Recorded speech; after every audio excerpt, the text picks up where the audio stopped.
Good morning. Scott Luton here with you on this edition of This Week in Business History. Welcome to today's show. On this program, which is part of the Supply Chain Now family of programming, we take a look back at the upcoming week, and then we share some of the most relevant events and milestones from years past. Of course, mostly business focused, with a little dab of global supply chain, and occasionally we might just throw in a good story outside of our primary realm. So I invite you to join me on this look back in history to identify some of the most significant leaders, companies, innovations, and perhaps lessons learned in our collective business journey. Now, let's dive in to This Week in Business History.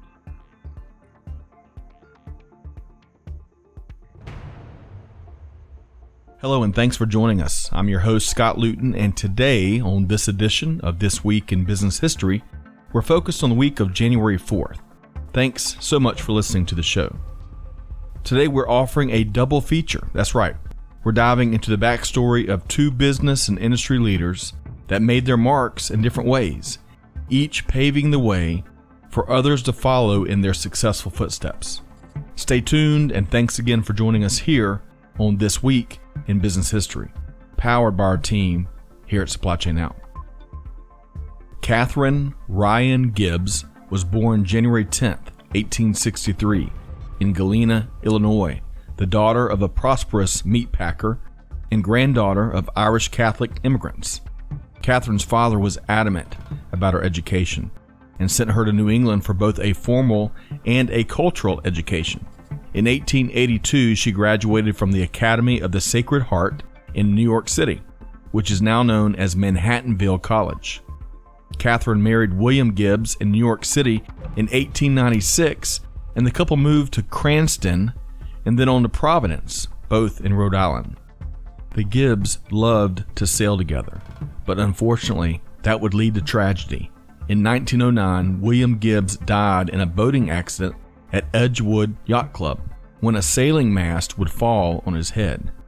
Thus, Katharine became a widow with two sons to raise, a high school education, and no income. But even worse, her late husband died without a will, which would prevent Katharine Gibbs from accessing his estate. Katharine's first documented employment was a manager at a business school in Providence in 1911. Evidently, Katharine really enjoyed the work, as she and her sister Mary Ryan pooled their resources and borrowed $1,000 from friends to buy the Providence School for Secretaries where she worked. Mary would teach and Katharine would manage the operation, and it was promptly renamed Gibbs Private School for Secretaries, and it accepted both men and women. But consider this, at that time in the early 20th century, men were more often secretaries. Women mostly worked as domestic or factory workers. And in an interesting factoid, women who were hired for office work were themselves called typewriters. However, the role of the secretary had begun to change due to a few factors. During the Civil War, the U.S. Treasury had hired 1,500 women as secretaries. In the last of the 19th century, the technology that secretaries operated began to advance. Think of the telephone, the commercial typewriter, the key-operated calculator. All of these devices were introduced and began mass adoption in the late 19th century, and secretaries needed training to operate these devices. And in fact, by 1930, about 95% of secretaries would be women. These dynamics created a nice window of entrepreneurial opportunity. But when surveying the business landscape of that era, there were very few female entrepreneurs. In fact, women were discouraged from leading business ventures. Katharine Gibbs would say in a 1924 that, quote, "A woman's career is blocked by lack of openings, by prejudice, by the fact that business is outside of a woman's natural sphere, and finally, that she seldom is granted a just reward by way of salary, recognition, or responsibility," end quote. Katharine Gibbs ignored all of that nonsense and forged her own path. As she worked to grow the Gibbs Private School for Secretaries Katharine proved to be shrewd at marketing, and she catered to an exclusive clientele. Katharine would innovate her offerings and develop a creative program and a new savvy revenue stream. Correspondence classes that required no space or time expense. World War I would break out in 1914. Of course, that would lead to less men in schools and colleges across the country. So the enterprising Katharine Gibbs decided to focus on women's education. She opened a school in Boston in 1917, putting out a, quote, a wartime call for college women with business education, end quote. Katharine would follow that up by opening a school in New York in 1918. Gibbs began advertising in alumni journals, believing college-educated women who could not find jobs were her perfect clients. A message that centered on female empowerment was embraced in the school's marketing tactics. But more than mere marketing slogans were the elements of the Gibbs school culture.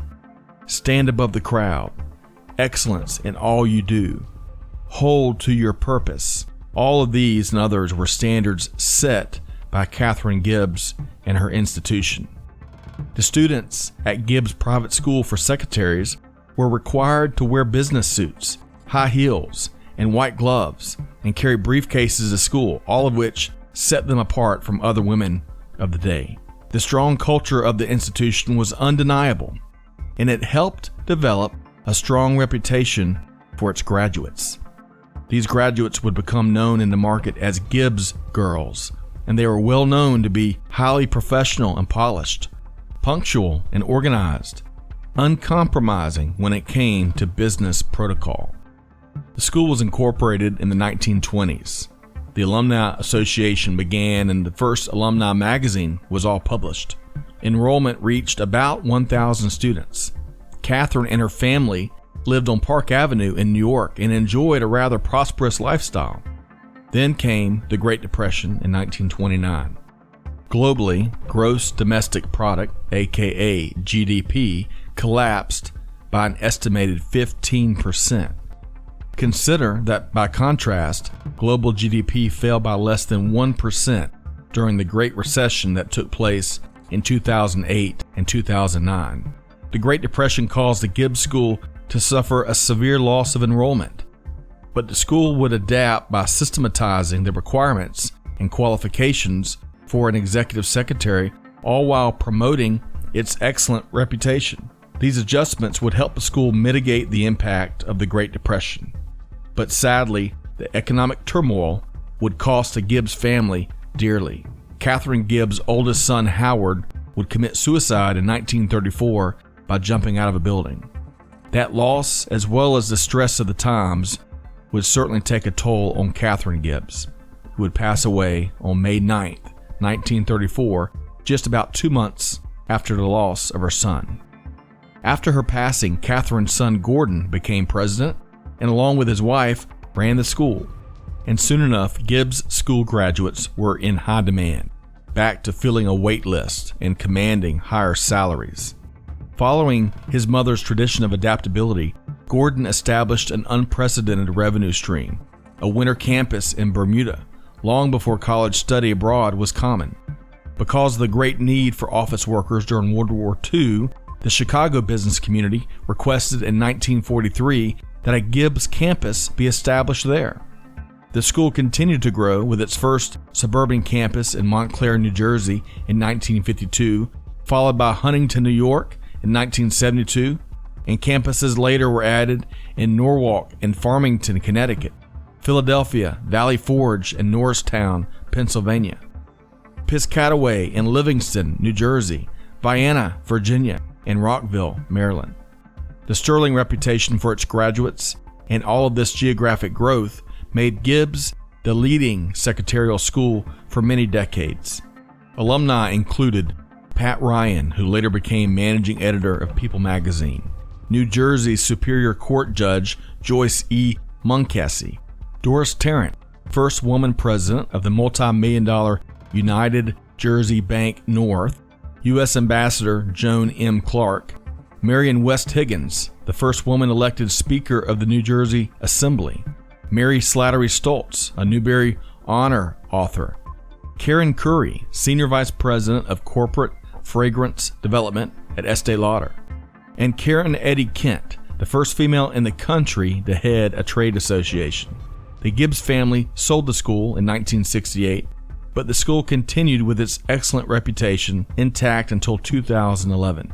By then, women thankfully had all sorts of options for education, training, and careers. In 1983, Katharine Gibbs was inducted into the Rhode Island Heritage Hall of Fame. In 2014, Rose Daughtery wrote a popular book entitled Katharine Gibbs Beyond White Gloves, and that seemed to really capture who the lead character was and what Katharine Gibbs and her institution represented. I've also read countless remarks by Gibbs graduates that heap praise onto the institution for how it prepared them for successful careers. Katharine Gibbs said, quote, "Young women have to be trained beyond the technical to act as a personal representative, to display initiative, and to assume larger responsibilities," end quote. For 100 years, the savvy entrepreneurship started by Katharine Gibbs offered women a viable vocational option that set them on the path to even greater successes, marking a very important place in business history.